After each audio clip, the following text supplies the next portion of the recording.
जी हाँ दोस्तों, स्वागत है आपका इस विजी चैनल में। दोस्तों आज के इस वीडियो में हम बात करने वाले हैं कॉलेज चेंज या कॉलेज ट्रांसफ़र कैसे होगा, इस टॉपिक के बारे में हम बात करेंगे। मतलब कि आपने किसी एक कॉलेज में एडमिशन लिया, ठीक है, एक कॉलेज में आपने एडमिशन लिया, लेकिन अब उस कॉलेज से दूसरे कॉलेज में आपको एडमिशन लेना है।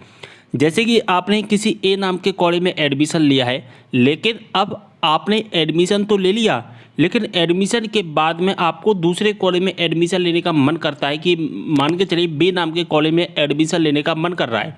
तो फिर आप ये प्रोसेस कैसे करोगे, मैं आपको बता दूं। ये प्रोसेस दो तरह से होती है, दो टाइम पर होती है। कौन से टाइम पर होती है और कौन सी प्रोसेस कौन को आपको कब अपनाना है, वो मैं आपको सारी इन्फॉर्मेशन बताने वाला हूँ। अगर दोस्तों आप एमपी के स्टूडेंट हैं तो एमपी के स्टूडेंट का आपको पता है ई प्रवेश के माध्यम से एडमिशन होता है, लेकिन जो अदर स्टेट के स्टूडेंट हैं उनकी जो ऑफिशियल वेबसाइट्स होती है वहाँ से एडमिशन होता है, काउंसलिंग होती है इनकी, उसके बाद एडमिशन होते हैं।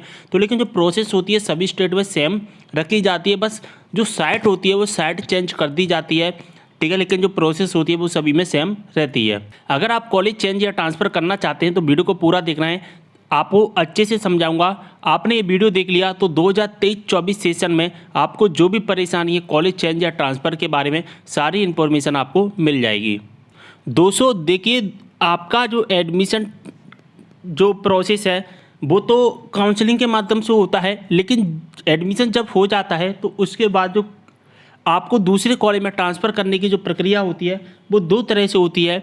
देखिए, एक तो होती है आपकी काउंसलिंग के टाइम पर, कौन सी काउंसलिंग के टाइम पर, और एक होती है दोस्तों आफ्टर काउंसलिंग, यानी कि काउंसलिंग ख़त्म होने के बाद में। ठीक है, काउंसलिंग चल रही होती है, आपके एडमिशन चल रहे होते हैं, राउंड चल रहे होते हैं, first round, second round, third round, CLC के राउंड भी आते रहते हैं। तो इस टाइम पर अगर आपने मान के चलिए किसी फर्स्ट राउंड में एडमिशन ले लिया, फर्स्ट राउंड में आपने ए नाम के कॉलेज में एडमिशन ले लिया, लेकिन आपको ख्याल आया कि हमें दूसरे कॉलेज में एडमिशन लेना चाहिए था, बी नाम के कॉलेज में एडमिशन लेना चाहिए था, तो काउंसलिंग के टाइम पर जो एडमिशन चेंज होगा, यानी कि ए से बी में जो चेंज होगा वो इस तरह से होता है कि सबसे पहले ए नाम के कॉलेज में आपको एडमिशन कैंसिल करवाना पड़ता है। जब ए नाम से कॉलेज में एडमिशन कैंसिल हो जाता है उसके बाद में फिर क्या होता है कि जो अगला राउंड आता है, अगले राउंड में आपको चॉइस फिलिंग करनी होती है, नई चॉइस फिलिंग करनी होती है। उसके बाद में आपको उस चॉइस फिलिंग में जिस कॉलेज में एडमिशन लेना होता है उसको सिलेक्ट करना होता है, और फिर आपकी मेरिट लिस्ट आती है। मेरिट लिस्ट में अगर आपका नाम आ जाता है तो फिर आपको नया एडमिशन दे दिया जाता है। फिर से आपको फीस जमा करनी होती है, लेकिन जो आपने ए नाम के कॉलेज में फीस जमा की थी वो फीस को रिफंड कर दिया जाता है। यानी कि जब काउंसलिंग चल रही होती है उस समय अगर हम एडमिशन चेंज करवाते हैं तो वहाँ पर सबसे पहले हमें कैंसिल करवाना पड़ता है, उसके बाद दूसरे राउंड का इंतज़ार करना होता है। दूसरे राउंड के इंतज़ार में फिर हमको चॉइस फिलिंग करनी होती है, इस कॉलेज का नाम सिलेक्ट करना होता है, मेरिट लिस्ट आती है, फिर हमें फीस भरनी पड़ती है। तो इतना ये प्रोसेस होता है। लेकिन आपके मन में ख्याल आया कि आफ्टर काउंसलिंग, यानी कि काउंसलिंग ख़त्म हो गई, ठीक है, काउंसलिंग ख़त्म हो गई और आपके मन में ख्याल आया कि हमें अब एडमिशन कैंसिल करना है, यानी कि कैंसिल नहीं करना है, हमें ए नाम के कॉलेज से बी नाम के कॉलेज में ट्रांसफ़र करना है।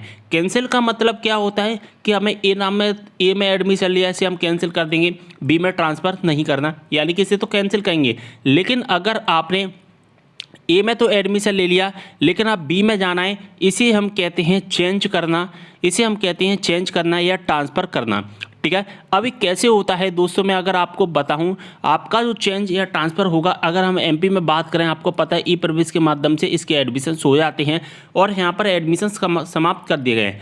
दोस्तों कॉलेज चेंज की जो प्रोसेस है, कॉलेज चेंज करने की जो प्रोसेस है यहाँ पर 5 अक्टूबर से आफ्टर काउंसलिंग दोस्तों 5 अक्टूबर से स्टार्ट कर दी गई है, 31 अक्टूबर यहाँ पर रखी गई है। यानी कि अगर आप ए कॉलेज से बी कॉलेज में जाना चाहते हैं, कॉलेज चेंज करना चाहते हैं, तो 5 अक्टूबर से 31 अक्टूबर के बीच में इसके लिए आपको क्या करना होता है, एक ऑनलाइन फॉर्म भरना होता है। देखिए दोस्तों, 5 अक्टूबर से 31 अक्टूबर के बीच में इसके लिए आपको फॉर्म भरना पड़ता है। अब ये दोस्तों जो चेंज है ना, चेंज भी आप दो तरह से कर सकते हैं, ठीक है। चेंज भी एमपी में इस बार दो तरह से आप कर सकते हैं ई प्रवेश से जिन्होंने एडमिशन्स लिया है। अब दो तरह से कैसे कर सकते हैं, एक तो आप ऑनलाइन कर पाएंगे, एक आप दोस्तों ऑफलाइन कर पाएंगे, ठीक है। एक आप ऑनलाइन कर पाएंगे, एक ऑफलाइन कर पाएंगे। ऑनलाइन कैसे होता है, ऑनलाइन करने के लिए आपको 5 अक्टूबर से लेकर 31 अक्टूबर के बीच में ई प्रवेश वेबसाइट पर एक फॉर्म होता है वो सबमिट करना होता है, एक फॉर्म होता है वो सबमिट करना होता है। Registration number, date of birth, password डालोगे तो वहाँ पर एक फॉर्म ओपन हो जाएगा। उसमें पहले आपकी एडमिशन डिटेल आएगी, लेकिन फिर आप जो नया एडमिशन लेना चाहते हैं उस एडमिशन डिटेल को फिल करके आप कॉलेज ट्रांसफ़र के लिए रिक्वेस्ट भेज सकती हैं। ठीक है, यहाँ से आपकी रिक्वेस्ट चली जाएगी। और दोस्तों, अगर उस कॉलेज में सीटें खाली होंगी तो फिर आपका नया एडमिशन हो जाएगा, यानी कि ए से बी में ट्रांसफ़र कर दिया जाएगा। ठीक है, अगर सीटें खाली नहीं होती हैं तो फिर आपका एडमिशन नहीं होता है। ठीक है, अगर हम ऑफलाइन की बात करें दोस्तों, ऑफलाइन की बात करें तो इसके लिए एक फॉर्म होता है, वो फॉर्म आपको सबमिट करना होता है। इस फॉर्म को भरने के बाद में कॉलेज में जाकर जमा करना होता है। आपने जिस कॉलेज में एडमिशन लिया उस कॉलेज में भी देना होता है, साथ ही आपको जिस कॉलेज में एडमिशन लेना है उस कॉलेज में भी आपको वो फॉर्म बताना पड़ता है। अगर कॉलेज में सीटें खाली होती हैं, जिस कॉलेज में, जिस कोर्स में, जिस सब्जेक्ट में आप एडमिशन लेना चाहते हैं उसमें अगर सीटें खाली हैं तो आपका एडमिशन हो जाएगा। अगर सीटें खाली नहीं हैं तो फिर आपका एडमिशन नहीं होगा। इस बात का भी आपको विशेष तौर से ध्यान रखना है। ठीक है, सारी जानकारी आपको समझ में आ गई होगी। अगर आपको खाली सीटें देखना नहीं आता है तो मैं आपको ऑनलाइन बता चुका हूँ, लिंक आपको डिस्क्रिप्शन बॉक्स में मिल जाएगा, या आप कॉलेज में जाकर भी संपर्क कर सकते हैं कि कॉलेज में कितनी सीटें खाली हैं, कितनी सीटें खाली नहीं हैं, इसके बारे में आपको कॉलेज से इन्फॉर्मेशन मिल जाएगी। ठीक है, अब देखिए दोस्तों, एमपी में मैंने आपको बताया कि ई प्रवेश से जो कि चेंज होता है, ई प्रवेश वेबसाइट से काउंसलिंग होती है, एडमिशन होता है। इसके ऑनलाइन और ऑफलाइन दो तरह से आप कर सकते हैं। ऑनलाइन में रिक्वेस्ट चली जाती है। अब ऑनलाइन में रिक्वेस्ट कैसे भेजना होता है वो मैं आपको बता दूं, और ऑफलाइन हमें कौन सा फॉर्म भरना होता है वो भी मैं आपको बता देता हूं। सबसे पहले हम ऑनलाइन की बात कर लेते हैं। तो दोस्तों, आप ई प्रवेश की वेबसाइट पर आते हैं। अगर आप यूजी के स्टूडेंट हैं तो यूजी वाले सेशन पर क्लिक करना होता है, पीजी के तो पीजी वाले सेशन पर आपको क्लिक करना होता है। इसके बाद में दोस्तों यहाँ पर college, online college transfer request की यहाँ पर रिक्वेस्ट करने की लिंक आपको दिखाई दे जाती है, जो कि 31 अक्टूबर फिलहाल रखी गई है। लेकिन अगर आप एडमिशन भी कैंसिल करना चाहते हैं तो एडमिशन कैंसिल की भी लिंक यहाँ पर बताई गई। मैंने अभी आपको बताया कि कैंसिल और ट्रांसफ़र में दोनों में अंतर होता है। ठीक है, यहाँ पर आपको क्लिक करना होता है। जैसे इस पर क्लिक करते हैं इस तरह का इंटरफेस आ जाता है। रजिस्ट्रेशन नंबर डालना है, डेट ऑफ बर्थ डालना है, पासवर्ड, कैप्चा कोड और व्यू डिटेल्स पर आपको क्लिक करना होता है। इसके बाद हमारे सामने इस तरह का इंटरफेस आ जाता है। यहाँ पर हमारी डिटेल आ जाती है पूरी स्टूडेंट की। यहाँ पर जैसा कि देख पा रहे हैं कॉलेज ट्रांसफ़र रिक्वेस्ट जा रही है हमारी। यहाँ पर आपने जिस कॉलेज में एडमिशन लिया था उसकी डिटेल आपको दिखाई दे जाती है। जैसा कि देख पा रहे हैं, मैं इसको हाईलाइट करके दिखाने की कोशिश कर रहा हूँ। आपको एडमिशन डिटेल आपको दिखाई दी जाती है, लेकिन आपको अब किस कॉलेज में एडमिशन लेना है उस कॉलेज की डिटेल यहाँ पर आपको फिल करनी होती है। ठीक है, यहाँ पर सबसे पहले आपको अपना जिला सेलेक्ट करना होता है कि आपका कॉलेज किस जिले में, कॉलेज का टाइप रेगुलर, प्राइवेट है, और यहाँ पर कॉलेज का नाम सिलेक्ट करना होता है। इस बात का विशेष ध्यान रखना कि आपको यहाँ पर वो कॉलेज का नाम नहीं दिखाई देगा जिस कॉलेज में आप एडमिशन ले चुके हैं। यानी कि जैसा कि यहाँ पर हम इस कॉलेज में एडमिशन ले चुके हैं तो इस कॉलेज का नाम यहाँ पर आपको अब नहीं दिखाई देगा। इस कॉलेज के अलावा आपको दूसरे कॉलेज के नाम दिखाई देंगे अगर आपके उस ज़िले में कॉलेज हैं, अगर आप जिस कोर्स में एडमिशन लेना चाहते हैं उस कोर्स के लिए। ठीक है, इसके बाद में आपको रिमार्क देना होगा कि आप किस कारण से अपना जो ट्रांसफ़र है वो करना चाहते हैं, क्या रीज़न है, वो रीज़न यहाँ पर आप बता सकते हैं। डिक्लेरेशन पर चेक मार्क करना होता है। कॉलेज ट्रांसफ़र रिक्वेस्ट पर क्लिक करके आपकी रिक्वेस्ट चली जाती है। इस फॉर्म को आप ऑनलाइन भर सकते हैं। लेकिन अगर हम ऑफलाइन की बात करें, ऑफलाइन भी फॉर्म मैं आपको बता देता हूँ। तो दोस्तों, ये ऑफलाइन फॉर्म है। जैसा कि देख पा रहे हैं, इस ऑफलाइन फॉर्म को आपको सबमिट करना होता है। यहाँ पर आप देख पा रहे हैं 2023-24 ये एमपी के स्टूडेंट के लिए फॉर्म है। एक बात का भी आप ध्यान रखना, यहाँ पर लिखा गया है महाविद्यालय प्रवर्तन। ठीक है, यहाँ पर आपको महाविद्यालय प्रवर्तन का पूरा प्रारूप दिया गया है। यहाँ पर आपको अपने प्रवेशित महाविद्यालय का नाम लिखना है कि आपने किस कॉलेज में एडमिशन लिया है। साथ ही आपकी जो डिटेल है वो डिटेल आपको देनी है, यानी कि आपके कॉलेज का नाम, आपका नाम, पिता का नाम, आपका जो रजिस्ट्रेशन नंबर है, आपके पाठ्यक्रम का कोड आपके एडमिशन डिटेल में आपको दिखाई दे जाएगा।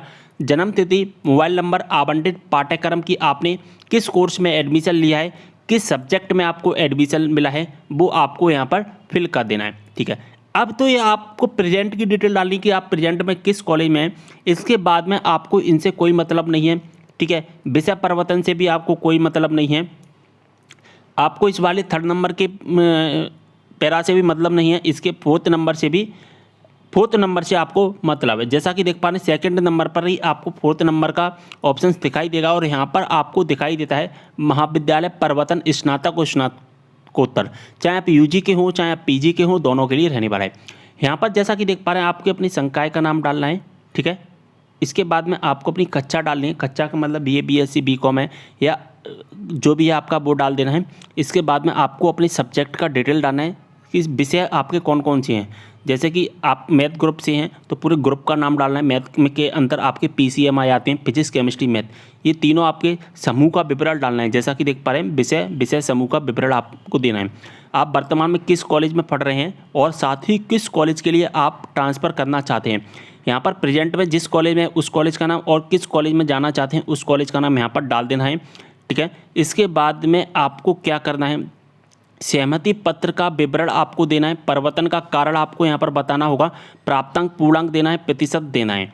समझ में आ गया सारी की सारी इन्फॉर्मेशन आपको। आप ऑनलाइन भी कर सकते हैं, ऑफलाइन भी कर सकते हैं, दोनों तरह से आप कर सकते हैं जैसा आपको सूटेबल होता है या आपके कॉलेज में जिस तरह से फॉर्म रिक्वेस्ट ले रहे हैं। ठीक है, अगर ऑनलाइन रिक्वेस्ट ले रहे हैं तो ऑनलाइन कर सकते हैं, अगर आप ऑफलाइन ले रहे हैं आपके कॉलेज में तो ऑफलाइन ले सकते हैं। ठीक है, सारी इन्फॉर्मेशन मैंने आपको बता दी है, पूरी प्रोसेस बता दी, कॉलेज चेंज या ट्रांसफ़र करने की मैंने सारी इन्फॉर्मेशन आपको बता दी। कोई भी डाउट हो कमेंट करना, इंस्टाग्राम पर ही फॉलो कर लेना, लिंक आपको डिस्क्रिप्शन बॉक्स में मिल जाएगा। कोई भी डाउट है इंस्टाग्राम पर मैसेज के द्वारा भी पूछ सकते हैं, लिंक आपको डिस्क्रिप्शन बॉक्स में दिया गया है इंस्टाग्राम का, उस पर भी जाकर फॉलो कर सकते हैं। मिलते अगले वीडियो में एक और जानकारी के साथ, तब तक लिए बाय।